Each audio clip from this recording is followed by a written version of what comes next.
تعالوا بنا لنتعرف على ما في داخل الكعبة. فتح الباب، هذا الباب مفتاحه عند بني شيبة، وهذا أحدهم. داخل الكعبة مساحتها 180 متر مربع، بلاطها من الرخام الفاخر ومحاط بزخرفة باللون الأخضر، وكذلك الجدران. ونلاحظ على الجدار الغربي هذه اللوحات، وهي 9 لوحات ثمينة تعود إلى القرن السادس الهجري.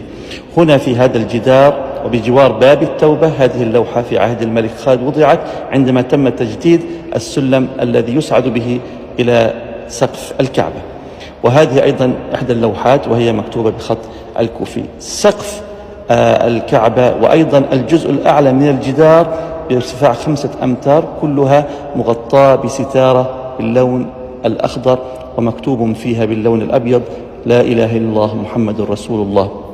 نلاحظ الآن هذه التي بين الأعمدة المعلقة، هذه قناديل من الذهب والفضة والزجاج، لها 3 أعمدة الكعبة من الداخل، وارتفاعها 9 أمتار، وهي من الخشب النوع الفاخر. هذا الصندوق يوضع فيه أدوات النظافة والعطور التي يغسل بها داخل الكعبة.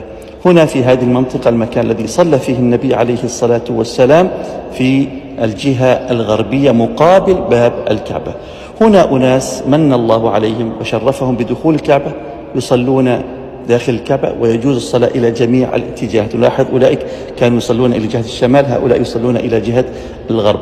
ولا يوجد داخل الكعبة كهرباء أو إضاءة، إنما يتم إضاءته من خلال كشاف موضوع على سلم باب الكعبة حينما يتم فتح باب الكعبة للناس والزائرين الذين يريدون الدخول إلى الكعبة، فيتم إضاءته من خلال هذا الكشاف.